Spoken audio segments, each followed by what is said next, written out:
ሰላም የተከበራችሁ የኢትዮ ግሎባል ቤተሰቦቻችን፣ በአሜሪካና በኢራን መካከል የተደረሰው የተኩስ አቁም ስምምነት እንዲሁ ዝም ብሎ የጦር መሳሪያዎችን ዝምታ ብቻ ያሰማ ሳይሆን ከጀርባው እጅግ ረቂቅና ስልታዊ የሆኑ ወታደራዊ ሽግግሮችን የያዘ አደገኛ ምዕራፍ መሆኑ ታውቋል። ቴህራን ይህንን የጊዜ መስኮት እንደ ተራ የእረፍት ወቅት ሳይሆን የመከላከያ ቅጥሯን የምታድስበት፣ የሚሳኤል ከተሞቿን በጥልቀት የምታጠናክርበትና የባህር ላይ ስጋቷን የምታጎላበት ወርቃማ የዝግጅት ምዕራፍ አድርጋ እየተጠቀመችበት እንደሚገኝ ተነግሯል። አሜሪካና እስራኤል የኢራን አቅም መዳከሙን በሚገልጹበት በዚህ ወቅት ከመሬት በታች የሚሰሙት የማምረቻ ድምጾችና በባህር ዳርቻዎች የሚታዩት አዳዲስ ዝግጅቶች የቀጠናውን የኃይል ሚዛን ሙሉ በሙሉ የሚቀይሩ መሆናቸውን ጠቋሚ ናቸው። ታዲያ ይህንን ጉዳይ አስመልክቶ ጋዜጠኛ መሐመድ ሞላኢ አንድ ሚስጥራዊ መረጃ አጋርቷል። ጋዜጠኛው በጽሁፉ ኢራን የተኩስ አቁሙን ጋሻ በማድረግ ለቀጣዩ ዙር ጦርነት የያዘቻቸውን አዳዲስ ካርዶች፣ የሚሳኤል ምርቷን በ10 እጥፍ ማሳደጓንና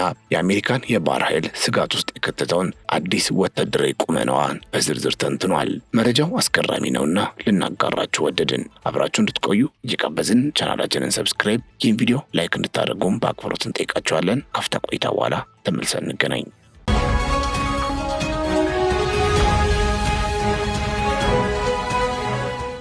ከ40 ቀኑ የከባድ ጦርነት በኋላ የታወጀው የተኩስ አቁም ስምምነት የኢራን ጦር የደረሰበትን ጉዳት ለማገገም ብቻ ሳይሆን ለቀጣይ ዙር ግጭቶች ራሷን የምታዘጋጅበት ወርቃማ ዕድል እንደፈጠረላት ተነግሯል። ይህ የተኩስ አቁም ስምምነት ላዩን ለሰላም ቢመስልም ከበስተጀርባ ግን ቴህራን ወታደራዊ አቅሟን በከፍተኛ ሁኔታ በማዘመንና አዳዲስ ስልቶችን በመንደፍ ላይ መሆኗን የተለያዩ መረጃዎች ያመላክታሉ። በተለይም ካለፈው ጦርነት ያገኘቻቸው ልምዶች በመጠቀም በአሜሪካና በእስራኤል ጥምረት ላይ ያላትን የመከላከልና የማጥቃት አቅም ዳግም እየገነባች እንደሆነ ይነገራል። የተኩስ አቁሙ መራዘም ለኢራን ወታደራዊ አመራሮች የአቅርቦት መስመሮችን ለማጠናከርና በአየር የሚደረጉ የሎጂስቲክስ እንቅስቃሴዎችን ለማፋጠን ምቹ ሁኔታን ፈጥሮላታል።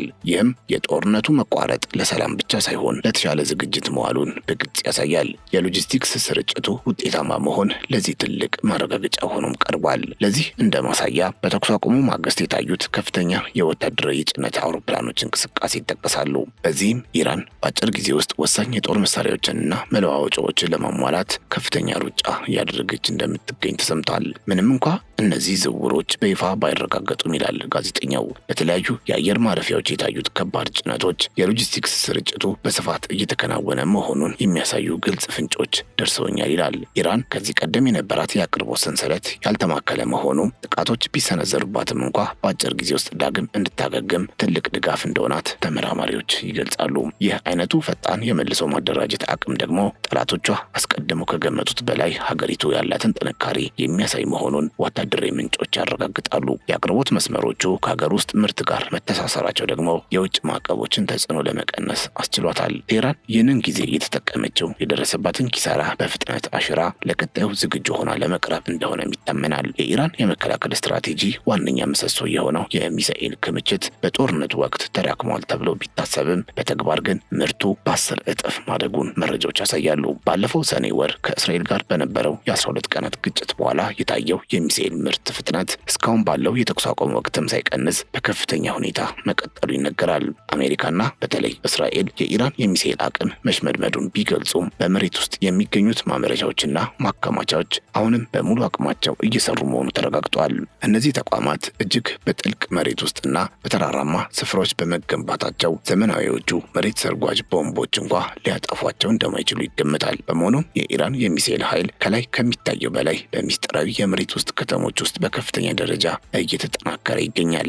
አሜሪካና እስራኤል የኢራን የሚሳኤል አቅም ተጎድቷል የሚሉት መረጃ ከእውነታው የራቀ መሆኑም ይነገራል። ኢራን የሚሳኤል ከተሞች ብላ የምትጠራቸው እነዚህ የመሬት ውስጥ ተቋማት ከማንኛውም አይነት የአየር ላይ ጥቃት የተጠበቁና ራሳቸውን ችለው ለረጅም ጊዜ ምርት እንዲቀጥሉ የተነደፉ ናቸው። እነዚህ ተቋማት በተለይ ከጂኦሎጂካል አቀማመጣቸው አንጻር እጅግ ዘመናዊዎቹ የአሜሪካ GBU-57 ቦምብ እንኳ ሊደርስባቸው በማይችልበት ጥልቀት ላይ መገኘታቸው ትልቅ የበላይነት ሰጥቷታል። በዚህም ምክንያት የኢራን የሚሳኤል ማምረቻ መሰረተ ልማት ምንም አይነት ጉዳት ሳይደርስበት አሁንም አዳዲስ ሚሳኤሎችን ወደ ክምችቱ እየጨመረ ይገኛል። ሌላኛው መሬት ላይ የሚገኙ ኢላማዎች ቢመቱ እንኳ የኢራን እውነተኛ የጦር አቅም ከመሬት በታች መሆኑ ለጠላቶቿ ትልቅ ራስ ምታት ሆኖ ቀጥሏል።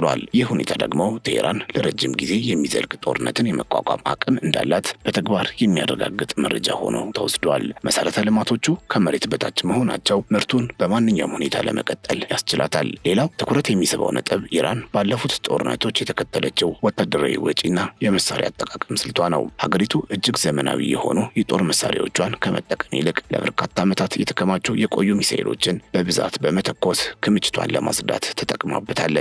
ይህ ስልታዊ እርምጃ የቆዩ መሳሪያዎችን ከመጠቀም ባለፈ አዳዲስና እጅግ አደገኛ የሆኑ ቴክኖሎጂዎችን ለወሳኝ ጊዜ እንድታቆይ አስችሏታል ይባላል። ለምሳሌ እንደ ሄባር ሼካን ያሉ ድርብ ማስወንጨፊያ ስርዓቶች እስካሁን በጦር ሜዳ አለመታየታቸው ኢራን ወደፊት ለሚመጣ ከፍተኛ ግጭት ትልቅ ዝግጅት እያደረገች መሆኑን ያሳያል። በዚህ ምክንያት የቀድሞዎቹ ጥቃቶች የኢራንን አቅም ከመቀነስ ይልቅ አዳዲስ መሳሪያዎችን ለማስገባት የሚያስችል ቦታ እንዲፈጠር አድርገዋል ማለት ይቻላል። ቴህራን የቀድሞ ምርቶቿን ወይም ስቶኮቿን በመጠቀም ያተረፈችው የበላይነት ከፍተኛ እንደሆነ ተንታኞች ይገልጻሉ። ከዚህ ባሻገር በመሬት ውስጥ በሚገኙ የሚሳኤል መጋዘኖች ውስጥ ሰፊ ቦታ የሚይዙትን የቆዩ የፈሳሽ ነዳጅ ሚሳኤሎችን ማስወንጨፏ ለዘመናዊዎቹ ጠጣር ነዳጅ ሚሳኤሎች ምቹ ቦታ እንደፈጠረላት ይነገራል። አዲሶቹ ሚሳኤሎች አነስተኛ ቦታ የሚይዙና በፍጥነት ለመተኮስ ዝግጁ የሚሆኑ በመሆናቸው የኢራን የመሬት ውስጥ ከተሞች አሁን ከበፊቱ በበለጠ ቁጥር የሚሳኤል ክምችት መያዝ ችለዋል። ይህ የአሰራር ለውጥ ደግሞ በጦርነቱ ወቅት የሚኖራትን የምላሽ ፍጥነት በከፍተኛ ደረጃ እንዲጨምር አድርገዋል። የቆዩትን መሳሪያዎች በብዛት በመተኮስ የጠላትን የአየር መከላከያ ስርዓት እንዲዝል ካደረገች በኋላ አዳዲሶቹንና ይበልጥ ትክክለኛ የሆኑትን ሚሳኤሎች ለመተኮስ መዘጋጀቷ ይታመናል። ይህ ስሌት ደግሞ በጦርነት አውድ ውስጥ የቁጥርና የጥራት ሚዛንን በአግባቡ ለመጠቀም ያስቻላት ብልህ አካሄድ ሆኖ ተመስግቧል። በዚህም የኢራን የመሬት ውስጥ መጋዘኖች በአሁኑ ወቅት እጅግ ዘመናዊ በሆኑ መሳሪያዎች እየተሞሉ እንደሆነ መረጃዎች ያሳያሉ። በባህር ኃይል ረገድም ኢራን ያስከተለችው ያለው ስጋት አሜሪካን ከፍተኛ ጥንቃቄ ውስጥ እንድትገባ አድርጓታል። በጦርነት ወቅት የአሜሪካ የጦር መርከቦች ከኢራን ጠረፍ በ300 ኪሎ ሜትር ርቀት ላይ እንዲቆዩ መገደዳቸው የኢራን ጸረ መርከብ ሚሳኤሎች ያላቸውን ኃይል የሚያሳይ ነው። እንደ ሃሊጅ ፋርስ ያሉ ዘመናዊ የባህር ላይ ባለስቲክ ሚሳኤሎች በኢራን እስካሁን በጦርነቱ በስፋት ላይ ጥቅም ላይ አለመዋላቸው ሀገሪቱ እነዚህ መሳሪያዎች ለድንገተኛ ጊዜ አደጋ ማቆየቷን ያመላክታል። እነዚህ መሳሪያዎች ወደፊት ጥቅም ላይ ከዋሉ የፋርስ ባህረ ሰላጤንና የኦማን ባህርን ለአሜሪካ መርከቦች እጅግ አደገኛ ስፍራ ያደርጋቸዋል። የአሜሪካ አጥፊ መርከቦችም ቢሆኑ በኢራን ዘመናዊ የሚሳኤል ሳቹሬሽን ጥቃቶች በቀላሉ ሊመቱ እንደሚችሉ ወታደራዊ ተንታኞች ስጋታቸውን እየገለጹ ይገኛሉ። ታዲያ የአሜሪካ የጦር መርከቦች በወሰዱት የጥንቃቄ እርምጃ ምክንያትም ከኢራን ጠረፍ ርቀው ለመቆየት ተገደዋል። የኢራን የባህር ላይ ጥቃት አቅም በከፍተኛ ፍጥነትና በመንቀሳቀስ ችሎታ የተደገፈ በመሆኑ ዘመናዊ የአየር መከላከያ ስርዓቶች እንኳ በቀላሉ ሊገቷቸው እንደማይችሉ ታመናል። ቴህራን እነዚህን አቅሞቿን እስካሁን ሙሉ በሙሉ አለመጠቀሟ ጠላት ያለውን አቅም በአግባቡ እንዳይገምት በማድረግ እንደ ትልቅ የስነ ልቦና ጦርነትም እያገለገላት ይገኛል። የባህር ላይ የኃይል ሚዛኑ አሁን ባለበት ሁኔታ ኢራን በቀጠናው የምታደርገውን እንቅስቃሴ ለመግታት አስቸጋሪ እየሆነ መጥቷል። ከፍተኛ ቁጥር ያላቸው ትናንሽ ፈጣን ጀልባዎችና አደገኛ ሚሳኤሎች ማንኛውንም ትልቅ የጦር መርከብ ወደ ጥልቅ ባህር ውስጥ ሊያሰምጥ እንደሚችል ይነገራል። ይህም ሁኔታ አሜሪካና አጋሮቿ በቀጠናው ያላቸውን ወታደራዊ ስልት በድጋሚ እንዲመለከቱትና ከፍተኛ ጥንቃቄ እንዲያደርጉ እያስገደዳቸው ያለ ነጥብ ነው። የባህር ላይ ሚዛኑን ሙሉ በሙሉ የሚቀይረው ይህ አቅም እስካሁን በስፋት ጥቅም ላይ አለመዋሉ እና አሜሪካን ግራ አጋብቷል ሲል ነው ጋዜጠኛው በጽሁፉ ያሰፈረው።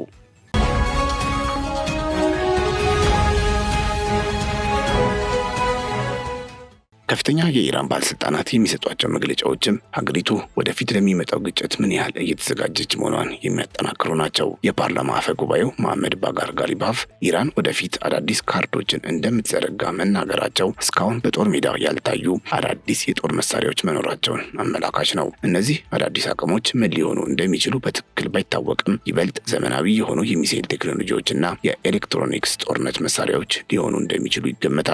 ባለስልጣናቱ የሚሰጧቸው መግለጫ መግለጫዎች ዓላማቸው የኢራንን ሕዝብ ስነ ልቦና ከመገንባት ባለፈ በጠላቶቻቸው ላይ ከፍተኛ ስጋትና እርግጠኝነት ማጣትን ለመፍጠር የታለመ ነው። ይህ ደግሞ በዲፕሎማሲውና በወታደራዊ መስክ ኢራን ያላትን የበላይነት ለማሳየት የምትጠቀምበት ሌላኛው ስልታዊ መሳሪያ ሆኖ ይቆጠራል። ጋሪባፍ እንዳሉት ከሆነ ወደፊት የሚመጣው ጦርነት ኢራን ያላሳየቻቸውን አዳዲስ መሳሪያዎች የሚያካትት ይሆናል። ታዲያ ኢራን አሁን የደረሰችበት ወታደራዊ ቁመና ከጦርነቱ በፊት ከነበረችበት እጅግ የላቀ መሆኑን ተንታኞች በአንድ ድምፅ ይስማማሉ። ጦርነቱና ተከትሎ የመጣው የተኩስ አቁም ስምምነት ሀገሪቱ ያሉባትን ክፍተቶች እንድታይና አቅሟን በከፍተኛ ሁኔታ እንድታጠናክር እንዳገዛት ይታመናል። የጦር መሳሪያ ምርት ፍጥነት መጨመር፣ መሰረተ ልማቶችን ይበልጥ ማጠናከርና አዳዲስ የጥቃት ስልቶችን መቀየስ ኢራን በተኩስ አቁም ወቅት እየሰራቻቸው ያሉ ስራዎች ናቸው። ይህም ማለት ወደፊት የሚነሳ ማንኛውም ግጭት ከቀድሞ ጦርነት በበለጠ አስከፊና ውጤቱ ያልታሰበ ሊሆን እንደሚችል ይነገራል። የቀጠናው ኃይሎችም ይህንን የኢራንን አዳዲስ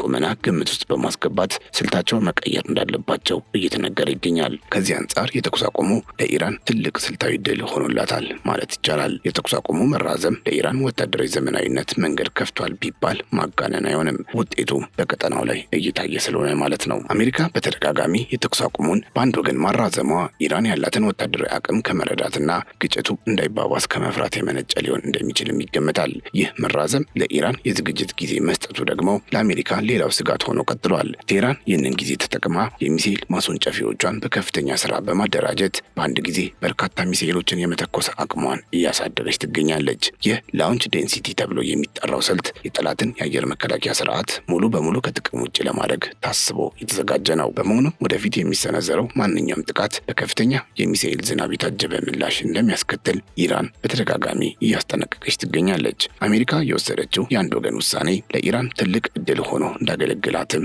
የብዙዎች አስተያየት ነው። በዚህ ምክንያት የኢራን የማስወንጨፍ አቅም አሁን ላይ ከመቼውም ጊዜ በላይ በከፍተኛ ደረጃ ላይ ይገኛል። በዘመናዊ ጦርነት ውስጥ ጊዜያዊ ጸጥታ ሁልጊዜም ሰላም ማለት ሳይሆን ለከፋ ጦርነት የሚደረግ ዝግጅት ሊሆን ይችላል። በዚህም ኢራን ይህንን የተኩስ አቁም ወቅት በጥበብ በመጠቀም የማገገሚያ ጊዜዋን እየተጠቀመችበት እንደሆነ ይነገራል። የሀገሪቱ ወታደራዊ አመራሮች አዳዲስ ቴክኖሎጂዎችን ከቆዩት ጋር በማቀናጀት ሁለገብ የሆነ የጦርነት ስልት በመቅረጽ ላይ ይገኛሉ። ይህ ዝግጅት ደግሞ ኢራን በማንኛውም ጊዜ ጠንካራ ምላሽ ለመስጠት ዝግጁ መሆኗንና አቅሟ እንዳልተዳከመ ለዓለም አቀፉ ማህበረሰብ ያሳየችበት ነው። የቀጠናው ስጋትም ከዚህ ዝግጅት ጋር ተዳምሮ አሁን ካለበት ደረጃ ከፍ ሊል እንደሚችልም ያሰጋል። የወደፊቱ የኃይል ሚዛን የሚወሰነውም ኢራን አሁን ባከማቸችው አዲስ አቅምና በምትዘረጋቸው አዳዲስ ካርዶች ላይ የተመሰረተ ይሆናል።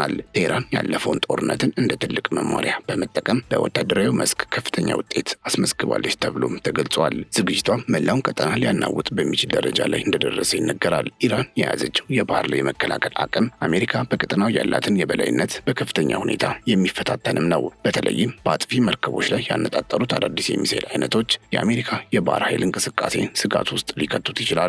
ኢራን እስካሁን ያላሳየቻቸውን የባህር ሰርጓጅና የድሮን ቴክኖሎጂዎች ደግሞ ለወደፊቱ ጦርነት ተጨማሪ አስገራሚ ነገሮች ሊሆኑ ይችላሉ። ይህ አይነቱ ሚስጥራዊነትና ያልተጠበቀ አቅም መኖር ጠላት በቀላሉ ጥቃት እንዳይሰነዝር የሚያደርግ ትልቅ የመከላከያ ስልት ነው። ቴህራን በባህርና በየብስ ያላትን አቅም በማቀናጀት የተቀናጀ የጥቃትና የመከላከል ስልት መከተሏ ደግሞ ውጤታማነቷን ይበልጥ ከፍ አድርጎታል። ይህ ሁሉ ዝግጅት ደግሞ በተኩስ አቁም ወቅት የተከናወነ መሆኑ ትርጉሙን የላቅ ያደርገዋል። የኢራን ወታደራዊ ስልት አሁን ከመከላከል ወደ ማጥቃት ሊሸጋገር እንደሚችልም ይገመታል። የኢራን የሚሳኤል ኃይል አሁን ላይ ካለበት የማምረት ፍጥነት አንጻር ሀገሪቱ በቀን ውስጥ በመቶዎች የሚቆጠሩ ሚሳኤሎችን ለረጅም ጊዜያት የማስወንጨፍ አቅም ሊኖራት እንደሚችልም ይገመታል። ይህ አቅም ደግሞ ማንኛውንም ኢላማ በአጭር ጊዜ ውስጥ አመድ ለማድረግ የሚያስችል ነው። በተኩስ አቁም ወቅት የተሰበሰቡት መረጃዎች እንደሚያሳዩት ኢራን የሚሳኤል ክፍሎቿን በከፍተኛ ደረጃ በማዘመን ላይ ትገኛለች። የቀድሞቹ ጥቃቶች የፈጠሩት ጠባሳ አሁን ትምህርት በመውሰድ ተሻሽሏል። ይህም ማለት ኢራን ከጥቃቶች በኋላ ይበልጥ የምትጠነክር ሀገር መሆኗን ለዓለም አሳይታለች። ይህ መዋቅራዊ ጥንካሬ ደግሞ ለወደፊቱ የቀጠና ፖለቲካና ደህንነት ወሳኝ ሚና ይጫወታል። የተኩስ አቁሙ ለኢራን የሰጣት እድል ወታደራዊ አቅሟን ከመቼውም ጊዜ በላይ እንዲያድግ አድርጎታል። ይህም የቀጠናውን ወታደራዊ ሚዛን ሙሉ በሙሉ የቀየረ ክንውን ሆኖ ተመዝግቧል። በጥቅሉ የጋዜጠኛ መሐመድ ሞላኢ ጽሑፍ የሚያሳየን ኢራን በተኩስ አቁም ስምምነት ውስጥ ስልታዊ ድል መቀዳጀቷን ነው። በዲፕሎማሲው ረገድ የተገኘው ትርፍ እንደተጠበቀ ሆኖ በወታደራዊ መስክ የታየው ለውጥ ግን እጅግ አስገራሚ ነው። ኢራን አሁን ያላትን አቅም በመጠቀም የትኛውንም አይነት ጥቃት ለመመከትና አጸፋ ለመመለስ ከምን ጊዜውም በላይ ዝግጁ ሆናለች።